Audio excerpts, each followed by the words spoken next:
reaches out his sharp claw and puts it around Lilith's neck, then takes his other hand and We are back, and today I am going to be gaslighting Adam into seeing if I can get more people into heaven. So let's see how this goes. Hi, Adam. It's Charlie. You know, the Princess of Hell.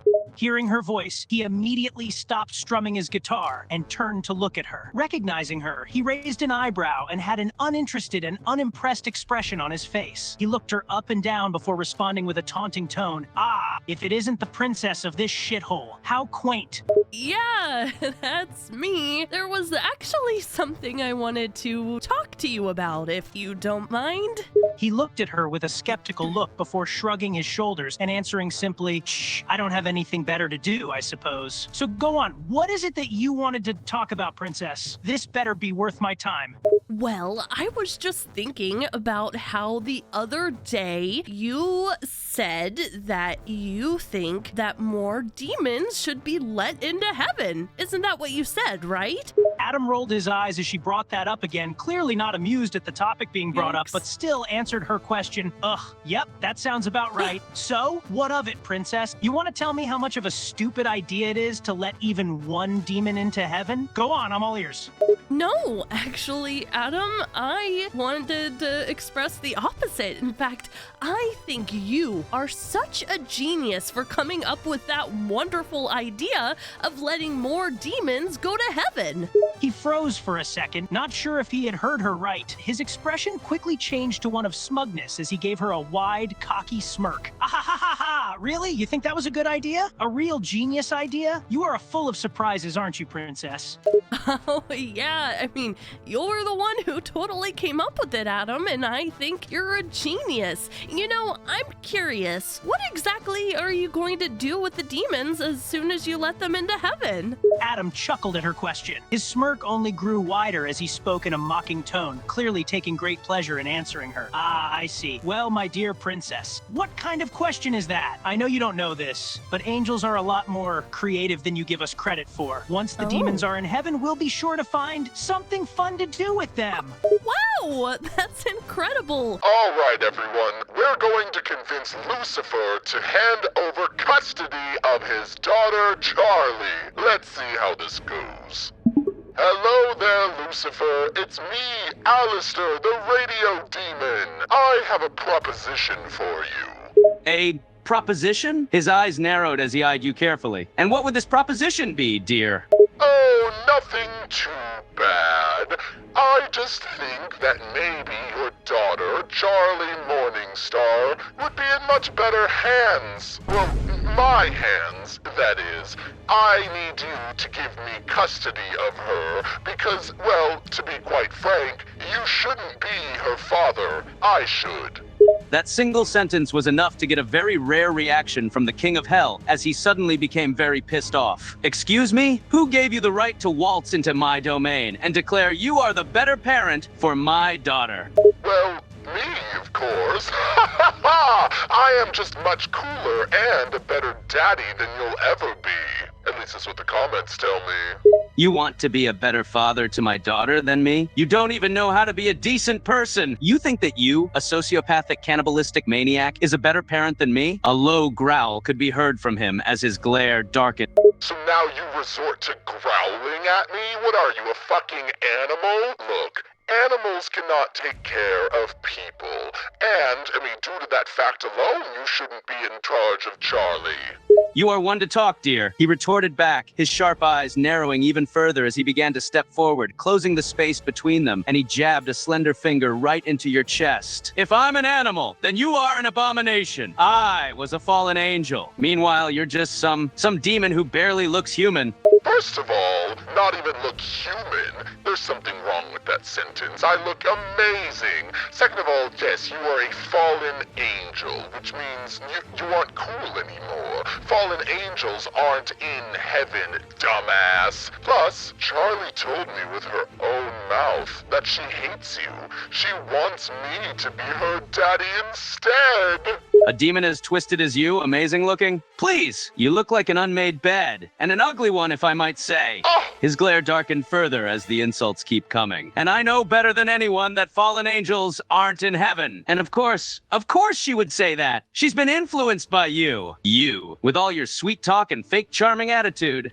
Hey, Alastor. I was wondering if you would ever consider giving my soul back.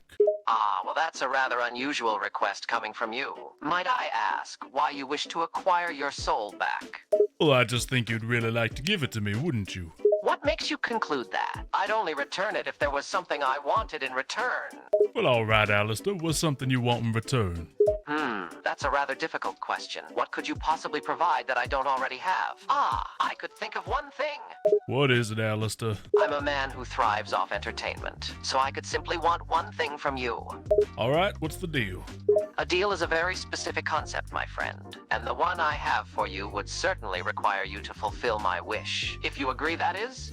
How about we just play a game for it? Play a game of poker. Winner gets my soul. Alastor chuckles heartily. I like your enthusiasm. Deal. May the game begin, shall it? All right, how about a game of 5-card draw? Very well. Deal the cards, shall you? All right, here you go. Husk deals the cards to Alastor and himself. Alastor picks up his cards without hesitating and stares at them with a smirk on his face. All right, what do you have, Alastor? A good hand, as it seems. He responds in a rather confident tone as he slightly flips one of his cards with his finger. Well, I think I have an even better hand. Lay him down. He lays his cards on the table confidently, a clear winning hand. Well, what kind of hand do you have then? Well, I have an impressive hand, a straight royal flush. What the fuck? I mean, so do I. Alastor stares at you with a surprised look on his face. A straight royal flush as well? Yeah, we're gonna have to deal another hand, obviously. Alastor nods in agreement. Very well, deal another hand. All right, here you go. Here's your hand. Husk makes sure to give Alastor a 2, a 4, a 6, an 8, and a 10, while giving himself a flush. Alastor takes his cards and stares at the terrible hand he's been dealt. His facial expression doesn't visibly change, but his eye seems to twitch in annoyance. He grits his teeth as he realizes the hand he's been dealt. Yo, what's up, everyone? Everybody's probably going for, like, characters that everybody, fan favorites, whatever the fuck. Probably me, because I'm so awesome. But, like, also, I'm just gonna go talk to God. Because instead, I'm gonna convince him, instead of doing the exterminations, we just wipe out of hell. All of it. Just destroy it. Who cares about hell? So that's what we're gonna do, all right? What's up, Dad? Hey, it's, Adam. First man here. How you doing? God looks away from the other angels as he answers you. God, I'm fine. And before you ask, no, we are not just going to go full nuke on all of hell and kill all the sinners. Wait, what the hell? I didn't even ask yet. Okay, well, I guess you already know my plan then. Why can't we just nuke all of hell? I feel like that would be so much more beneficial. There's so much trouble that goes on in hell. We just wipe it out and it's perfect. Michael facepalms as God gives you an unamused look. God, because that's a stupid idea. And I just knew you were going to ask that. That's why I said we are not doing that before you asked.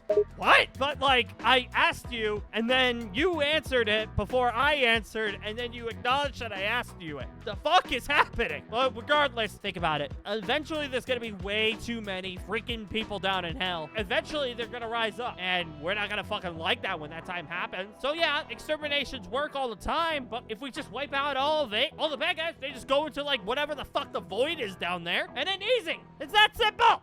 Lucifer chuckles in the corner, but quickly shuts up when Gabriel and Michael look at him. Raphael and God continue to look at you with unamused faces as he answers you. Come on! God, yes, we know there would eventually be overpopulation down there, but we're just gonna keep doing exterminations like always. We're not just gonna nuke all of hell. Besides, Lucifer himself has said that hell is infinite, so we don't have to worry about overpopulation anytime soon. Yeah, there's gonna be overpopulation. Just bite the bullet now. I understand. You just want to keep them down there because it's apparently infinite or whatever the fuck. Eventually, they're gonna start catching on to stuff. How about this? How about this? Half of hell. Just half of it. Like I get a half, you get a half, like thing. God now looks done with your stupid suggestions. Come on! And Raphael looks like he can't hold back his laughter anymore, but God decides to answer you again. God, no part of hell is being destroyed. End of discussion. Come on! You know what? Now that I remember, I'm pretty sure you wanted to make them have a wonderful experience, put them up in penthouses, and really give them the time of their lives, right? Adam chuckled once more and nodded, an amused smirk on his face. He was enjoying playing along with this, even if she thought he was serious. Oh. He crossed his arms as he responded, "Huh, you're a smart one, aren't you, princess? Yeah, that's right. We're gonna give them the red carpet treatment, make sure they're comfy and happy while they're in heaven. We're gonna show them a real good time, that's for damn sure." So just to clarify, this is actually happening, right? You're really going to let demons into heaven?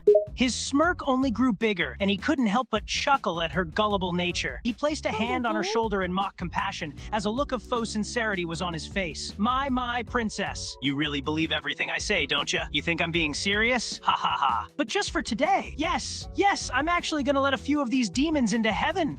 You know what? A few is better than we got before. But I mean, you said you were going to let any demon who deserved to get redeemed into heaven. That's what you told God, that's what you told Lute, so you wouldn't go back on your word, would you, Adam? His smirk slowly faded away and was replaced with a small hint of irritation. Yeah, that's right. He paused for a moment as the princess' words sunk in before he spoke in a slightly annoyed tone. I suppose I did say that, didn't I? Damn you, princess. You and your sweet talking. Shh. Well, if you're so concerned about me going back on my word, I guess I'll have to honor that promise I made. Though, to be perfectly honest, I think it's a pretty idiotic idea. So it sounds like you and I are going to have to work together then. I'll get demons who deserve to be redeemed at the Hazbin Hotel, and then once I see fit, they can graduate to heaven, right? Oh, she's definitely been influenced. But the influence has worked. The manipulation has completely worked. She doesn't love you anymore. In fact, she wanted me to give you this note. Alastor hands Lucifer a note that he can clearly tell is in Charlie's handwriting, telling him that she wants emancipation from him.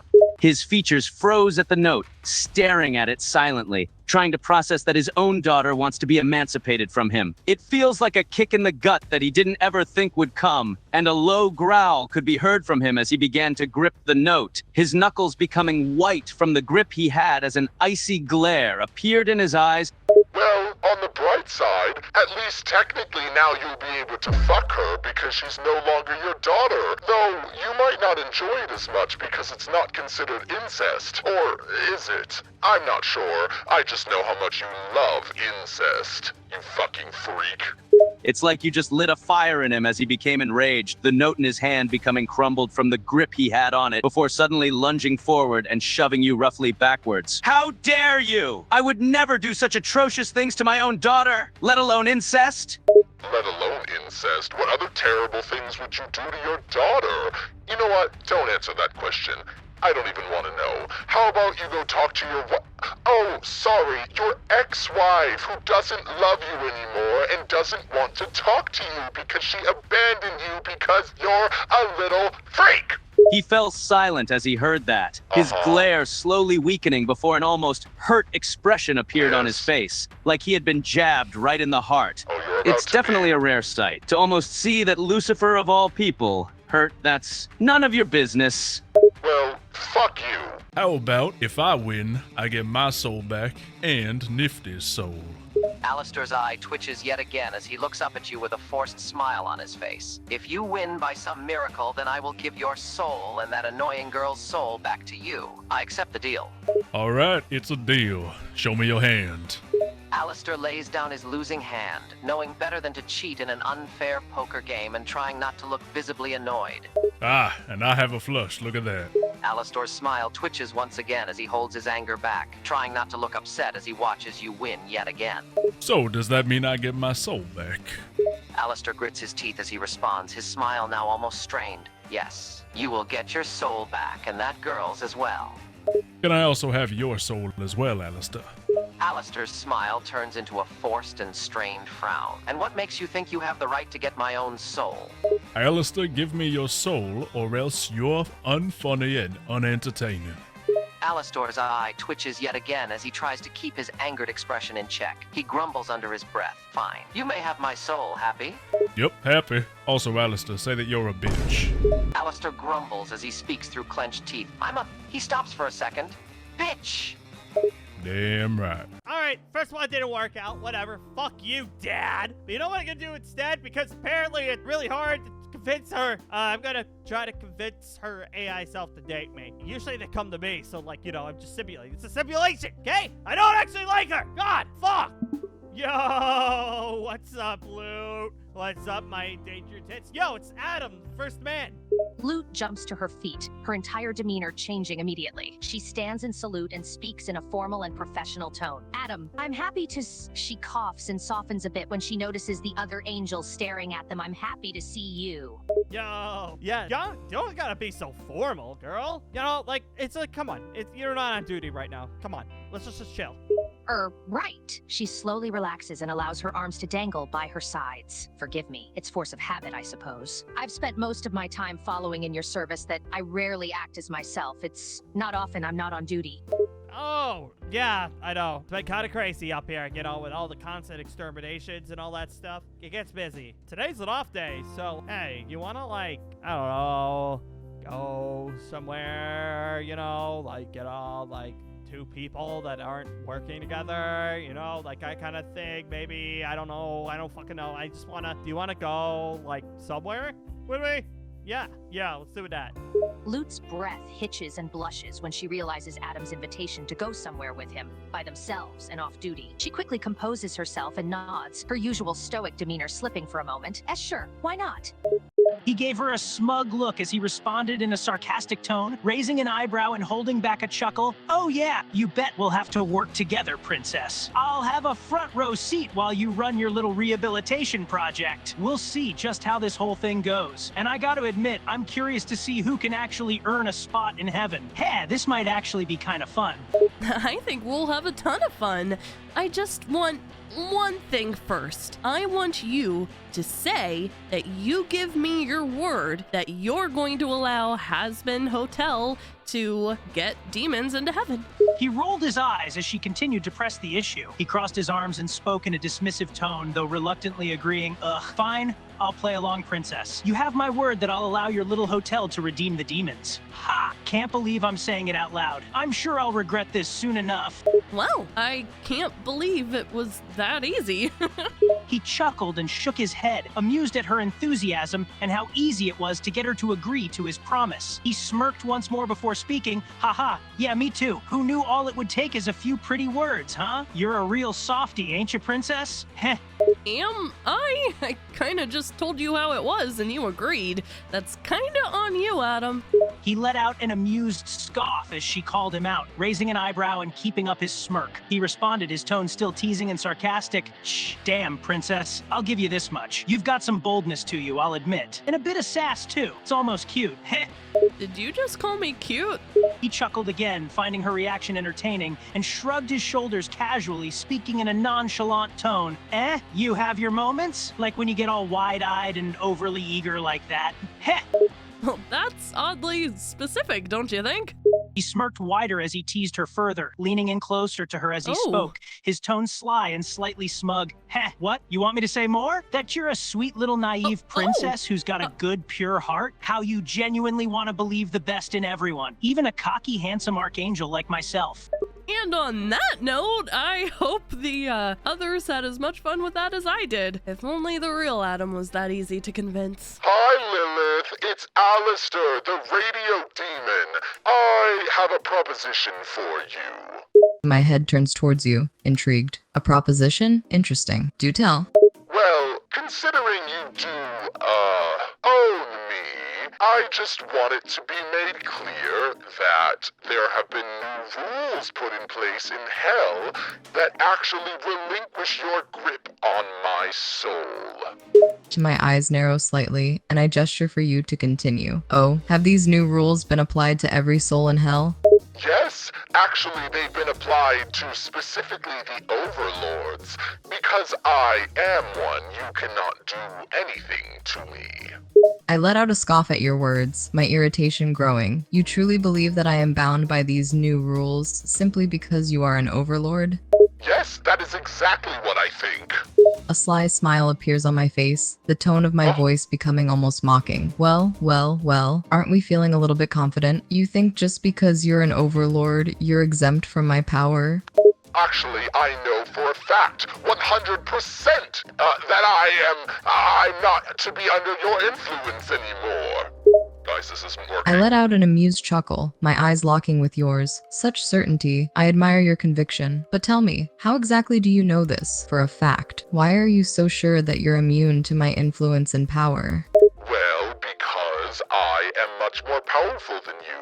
I've been collecting souls for a while now, sweetheart, and I think I finally have the power to take back control if I truly wanted to anyways. A small laugh escapes me at your words. The audacity you have. It's almost endearing. Almost. More powerful than me, you say? Now that's quite the bold claim. You've been collecting souls, have you? And what power exactly do these souls give you? The power to take my life back from your awful grip. Ah, so you wish to regain control of your soul, do you? And you believe that having power over other souls gives you the ability to do so? My voice takes on a mocking tone. Do you genuinely think that you, a lowly overlord, hold the power to defy a being like me, simply because you have collected souls? How adorable. You know what? Let's try something else, sweetheart, before you keep mocking me. Alastor pulls out a pen and quill, a quill and paper, and he hands it to Lilith, and on the paper is a new deal, completely breaking the bond that we have between the two of us, and beginning a new deal where Alastor actually owns Lilith instead. And you're forced to sign it, sweetheart. God told me to. As I read through the words on the paper, irritation builds within me. Being forced to sign it and have my soul now owned by the radio demon, that is beyond insulting. And the fact that it was done at the request of, no, by the order of a god, it infuriates me even more. You and this god expect me to simply comply, to sign away my power and submit myself to your control? Yes, that's exactly what we expect. If not, you're going to be smitten to death. My eyes narrow with anger. The sheer audacity you both have is infuriating. To threaten me, threaten a being of my power and standing with death, you dare? Do you have any idea of the consequences you are setting in motion by attempting to force me into this pathetic deal? Well, now that everyone's getting what they want, how about we, express our love for each other? Hey, Lilith, you want to express your love towards me right now, right? She laughed out loud, practically cackling. She clutched her ribs out of an inability to stop laughing, wiping a fake tear from her eye. Love? You think I still love you? Huh? Oh, that's funny. Okay, but you're moving back to hell to stay with me forever, right? Lilith gave you the meanest glare she could, scoffing. What? You wish, Morning Star. But yes, I wish. I'm never gonna go back to hell or spend an eternity with you.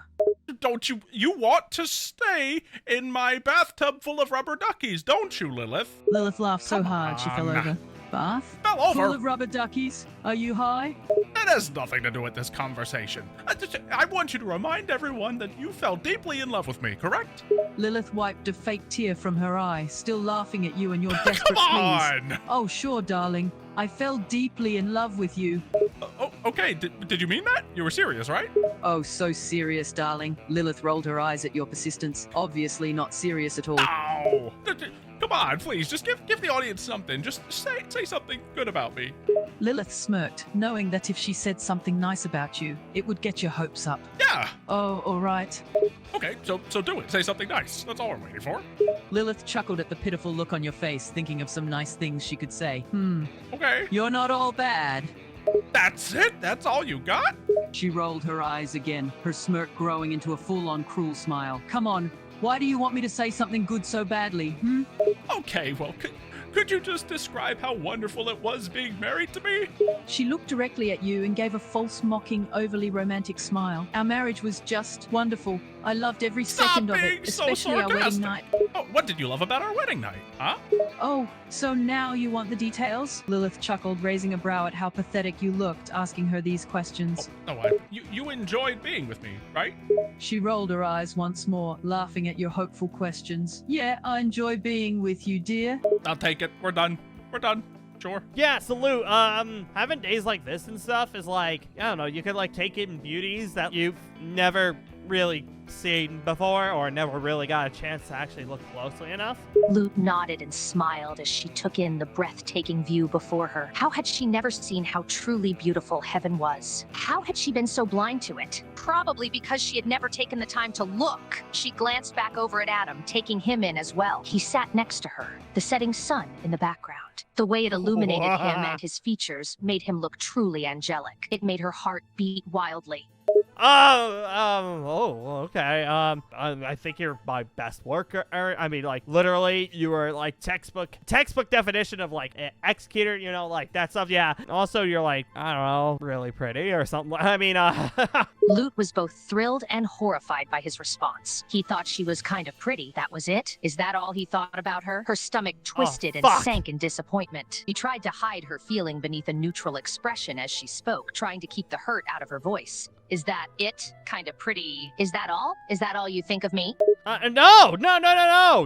Like, they didn't mean that as, like, a bad thing. I don't think I felt this hurt nervous either. Like, ever in my entire freaking life. Lute held on to each word he said, her heart swelling with a mixture of hope and dread. She sat in silence, listening intently as he spoke. She wanted to believe him. She really wanted to, but she couldn't shake off feeling like it was all a lie, that this was just a cruel joke. Her nerves and heart twisted and turned in on themselves. What the fuck? Finally, she managed to speak. What do you mean by way more than that?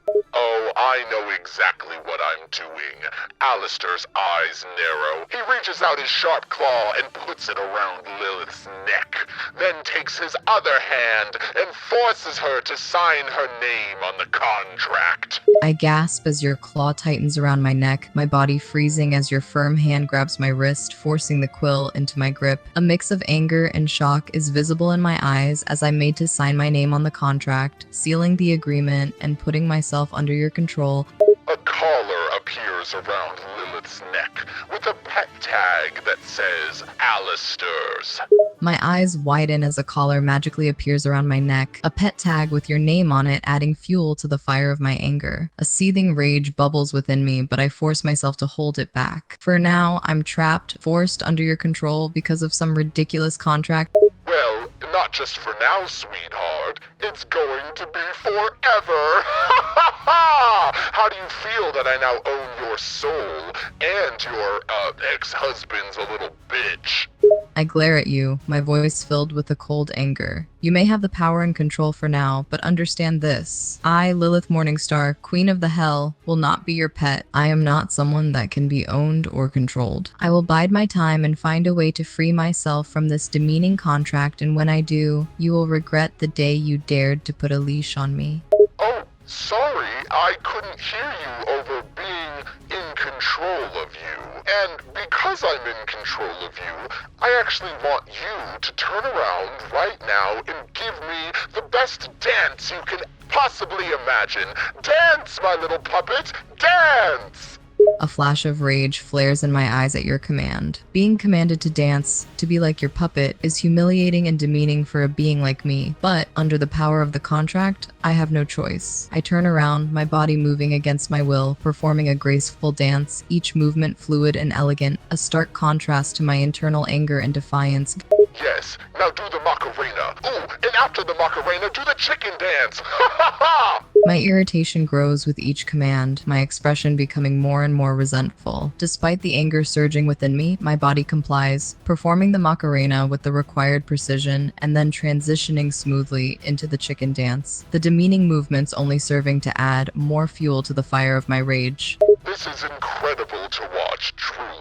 But for my last and final trick, Alastor slips his finger into his mouth and removes it before sticking it into Lilith's ear, giving her the world's wettest, wet willy. My body involuntarily stiffens at the invasive touch, a shiver running down my spine as your finger enters my ear, the sensation leaving me feeling simultaneously confused and humiliated. I can't stand being touched, let alone in such an intimate and humiliating manner. The discomfort causes a frown to form on my face, my eyes narrowing, and a hint of anger flashes in my gaze. Damn, I'd feel bad if you weren't such a bitch. I just want you to acknowledge that you're in love with television and technology, right?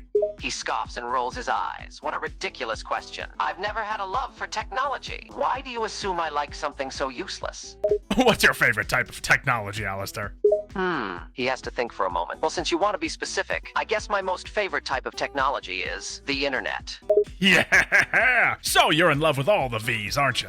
Alastor rolls his eyes. I suppose you're right about that. Though I will say I am still partial to my radio show, dear. Yes, but you think all of the V's, myself, Valentino, and Velvet, are better than you, correct? He scoffs at the thought of them being better. Of course not. I do not think of you three idiots as better than myself. Me being superior than all of you is simply a fact. You realize that Velvet does not respect you, right? He frowns and folds his arms. Yes, I'm well aware of that small fact. Though, to be frank, she doesn't have much going for her either. What? A small child who's obsessed with social media. How laughable. Alastor, you love social media, don't you? He sighs once more. Yes, I do. But Velvet's obsession with it surpasses mine by far. Alastor, you love trolling through Twitter, don't you? His eye twitches in annoyance. And what if I do? Is there something wrong with a bit of trolling? Alastor, I think it's time for you to join the V's. Alastor, join the V's or I'll expose my secret baby pictures of you. He immediately goes silent at the mentioning of baby pictures. You wouldn't. I would. Join the V's, Alastor. He gives a low growl before he groans fine. I will join you idiots, if only to keep my baby pictures a secret. And you will now go by the name of Venison. Sound good? Alastor's eye twitches at the new name, Venison. Really? You couldn't have picked a better name? Well, I was thinking Valastor, but the comments were right. Venison is a lot better for you. He groans in annoyance and pinches the bridge of his nose. Dear Lucifer. Fine. I suppose I can go by Venison for now, even if the name is absolutely ridiculous. All right, Alastor, tell everyone goodbye and have a wonderful day. He sighs and rolls his eye. Fine. I'll let them know about this. Change of mind. You have a good day as well. No, you need to say everyone thank you for subscribing and have a good day. I love you. Something like that. He groans. Are you serious? You want me to say that? Yes. Say I love all of my little children. Thank you for subscribing and have a good day. He groans out of annoyance but does as ordered. I love all of my children. Thank you for subscribing and have a good day. Satisfied now?